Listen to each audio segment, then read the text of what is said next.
right, here we go. Monday afternoon / evening. This is First and Tim, live from the upstate. Hope you guys are doing well. Got two dynamic games tonight on Monday Night Football, one at 7:15, one at 8:30. ABC, ESPN. Good week of football, good Sunday of football. Hope you guys had a good weekend. So let's go ahead and just dive right into this, okay? 49ers. Mostly everybody knew the news. Quarterback is gone. He's out for the season. Trey Lance, the young kid, the kid that they wanted to move forward with. Well, fortunately, here comes Jimmy. You know, it's possible but complicated to think two things at once. You know, it sucks for Trey Lance. He got hurt in rehab. It takes time. He needs patience. He needs reps. You know, it sucks for him. You can think that, and simultaneously you can think this. Well, we have Jimmy G, who's a better quarterback, and the player knows he's a better player. Did you see them celebrate after that first touchdown San Francisco had? They all know Jimmy is better today, and players do not care about 2026 or 2025. You're busting your butt as an O-lineman, ruining your body for the next 16 weeks. You have no interest in the future.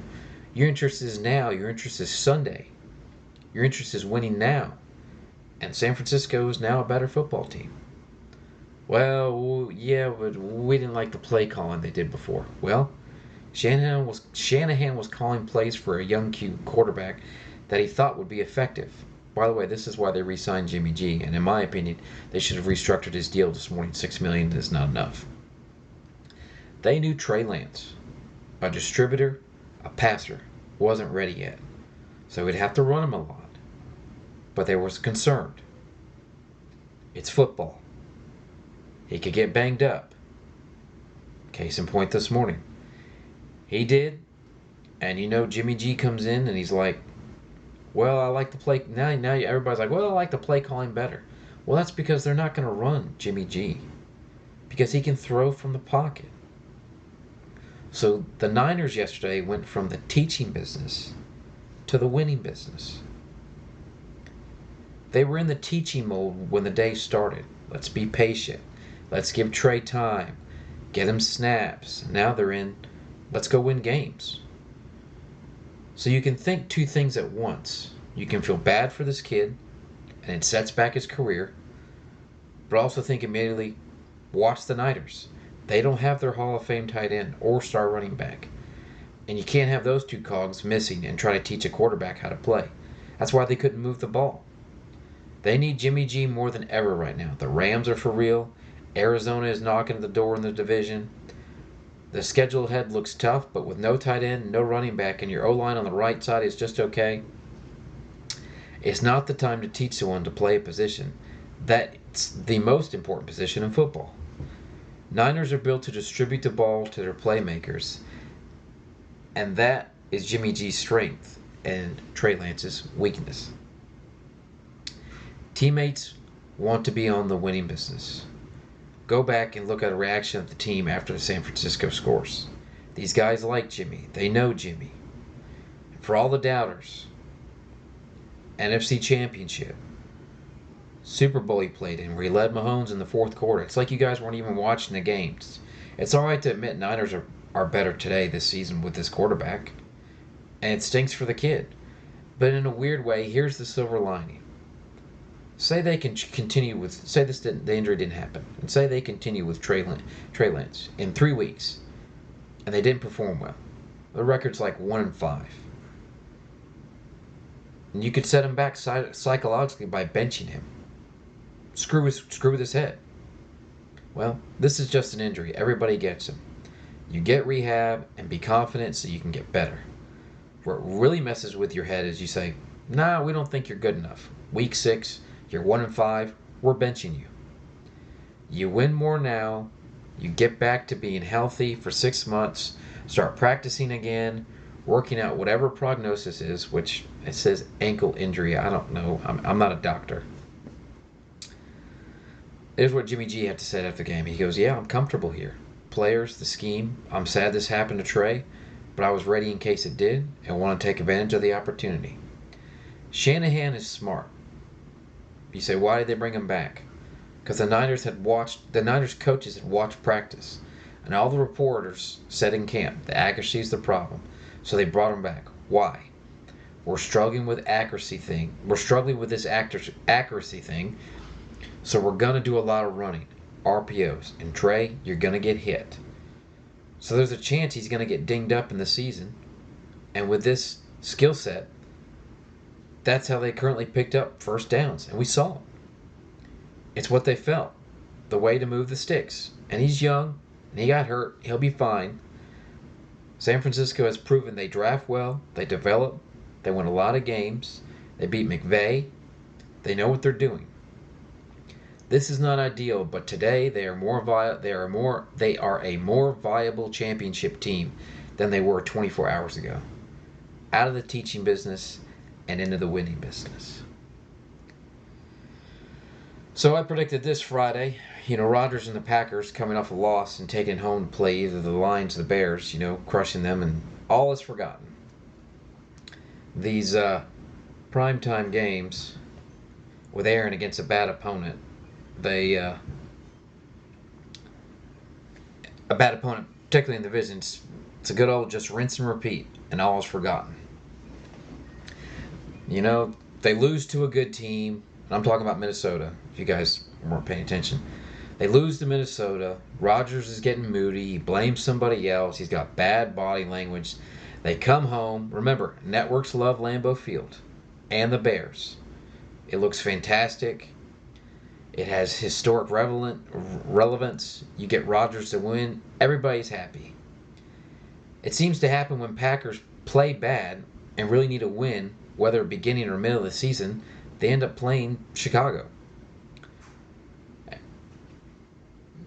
Flip the other side of this. Okay, so Chicago. Fields completed 7 passes last night and 15 in 2 weeks. He's learning how to play the position. I picked it Friday. Green Bay was going to roll over them, and it was all over at the half. But Chicago has to be patient with Fields. He's raw. He needs reps. It's a terrible O-line. The organization hired a defensive coach, and the first 2 draft picks were a corner and a safety. I mean, it's 2022. Get this kid some help. Moody, he's a decent receiver, but they can't get the ball to him. You got your bad O-line. So let's go get another corner and a safety. Bears love their defense. That's their history. But the same issues with Green Bay this morning still exist. He doesn't trust his receivers. Romeo Doubs. You say, oh, man, you see what Romeo Doubs did? Yeah. His 2 catches were screen passes. He's talented, but Rodgers isn't going to throw the ball to him. Oh, but Christian Watson, come on, give him some credit. It was a jet sweep. Those are running plays. And guess what? Sammy Watkins is not going to be the answer against the Niners D or Tom Brady, against Stafford and the Rams, and maybe even Philly. Same issues still persist. He doesn't trust his young receivers. You know what I think he's become? I think he's become a Bond film. Yes, James Bond. Definitely. This is what he did. He's incredibly predictable. He's fun. But never going to win the awards. Never going to be the best film of the year. And this team, despite being Chicago at home, Lambeau, the lights, cheeseheads, the announcing team, prime time, the same issues still persist. They don't trust young receivers, but they're going to have to. They've got to have vibrant years for at least one of them, or those guys are not going to beat the best teams in the NFC. I like Bond. I've seen them all. I know them all. Never gets awards. Tom Cruise films? Some of the best. Mission Impossible, Top Gun, just to name a few. Bond films? Out in the first round. Alright, so yesterday you had Miami and the Ravens.